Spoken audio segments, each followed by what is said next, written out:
हिंद बहन, जय हिंद। आज भी एक वीडियो बना के डाल रही हूँ। यदि अच्छा लगे तो कमेंट्स करके बताइएगा। अगर ऐसी कोई बात दिल को छू जाए तो अपनी ज़िंदगी में उतारने का कोशिश कीजिएगा, अपनी ज़िंदगी में उतारने का कोशिश कीजिएगा। देखिए, आज मैं बहुत खुश हूँ, बहुत खुश हूँ। आशा करती हूँ कि आप लोग भी खुश होंगे, आप लोग भी खुश होंगे। जिस भगवान ने मेरे को इतना ज़्यादा खुशी दी है, उस भगवान को दिल से नमन करती हूँ, दिल से नमन करती हूँ। देखिए, हम मनुष्य जीवन को यूं ही बर्बाद कर रहे हैं, यूं ही सड़े हुए फल समझकर फेंकते जा रहे हैं। लेकिन हर मनुष्य जीवन को कारण होता है, किसी न किसी कारण से हम मनुष्य जीवन को पाए हैं। और कोई ऐसी शक्ति है जो हमें मनुष्य जीवन प्रदान की है, तो इसका महत्व समझे हम और इसको अच्छे कार्य में लगाए। इसके विषय में एक महाराजों की बैतालवती सी की कथा सुनाती हूँ। बैतालवती सी की कथा सुनाती हूँ। कहीं पढ़ी तो नहीं, पर यूट्यूब पे मैंने देखी हूँ। उसको यहाँ पे बता रही हूँ। मैं तो सुनी समझी और आप लोगों के साथ मैं शेयर कर रही हूँ। एक राजा थे। वो राजा तो संपन्न होते ही हैं, उनको धन संपदा उनके पास प्रचुर मात्रा में रहता है, यानी बहुत अधिक रहता है।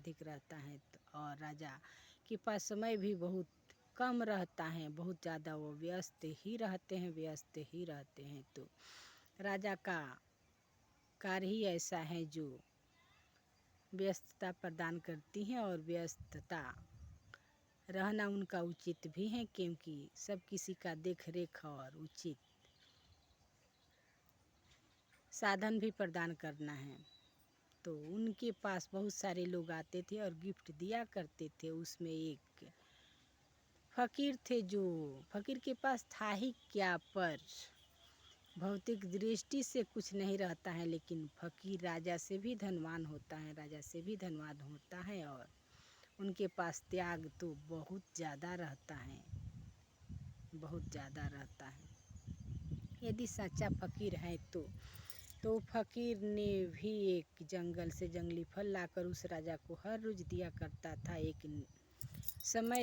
टाइम था उनका, उस समय पे लाकर दिया करता था। राजा ने फल समझकर ही उसको किसी नौकर को दे दिया करते थे। उस नौकर ने एक कोठरी में ले जाकर उस फल को फेंक देता था ऐसे ही, क्योंकि उस जितना ही राजा के नज़दीक वाले नौकर होते, उनको ज़्यादा परेशानी रहती है, ज़्यादा कार्य उनके ऊपर रहता है, ज़्यादा वो भी व्यस्त रहते हैं। तो वैसा ही नौकर वो था जो फल को लेकर एक कोठरी में फेंक दिया करता था।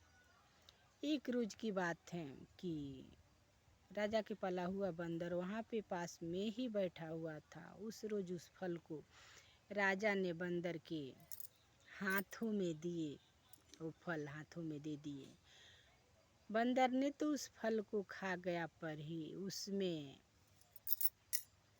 छुपा हुआ नीचे गिरा। उस फल में छुपा हुआ हीरा नीचे गिरा, तो उस हीरे को देखकर राजा ने चौंक गया। और बहुत बड़ा हीरा था, जो कि राजा वैसा हीरा कभी देखा नहीं था, न उनके पास था, देखा भी नहीं था, न उनके पास था। तो उस रोज़ उस फल की खोज हुई और उस नौकर से पूछा। नौकर ने बताया कि हाँ, मैंने कोठरी में रख दिया। फिर कोठरी खोला गया तो फल तो सड़ गया था। उस कोठरी से बदबू आ रही थी। तो उस हीरे सब ऊपर आ गए थे और जगमगा रहे थे। फिर उस हीरे को संभाल कर राजा ने रखा। वैसे ही हम अपने मनुष्य जीवन रूपी हीरे को किसी फकीर ने हमें प्रदान किए हैं।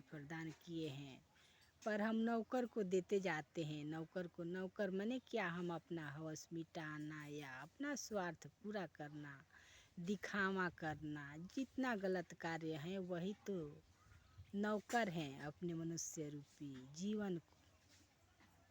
मनुष्य जीवन रूपी हीरे को किसी नौकर के हाथों में सौंपते जाते हैं और उसमें छुपे हुए हीरे को नहीं परख कर पाते, नहीं पहचान पाते हैं।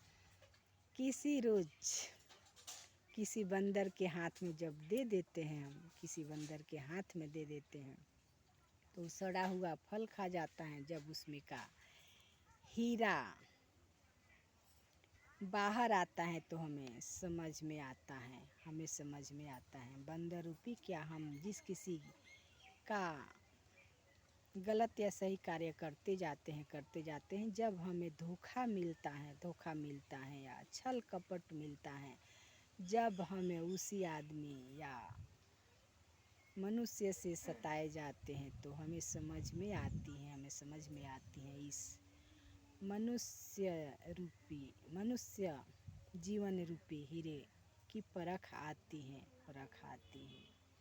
तो हमें मनुष्य जीवन रूपी हीरे को समझना चाहिए। हर मनुष्य जीवन का कारण होता है। हम किसी न किसी कारण से इस दुनिया में आए हैं, तो उस कारण को समझे और उसको पूरा करें। जय हिंद, जय हिंद।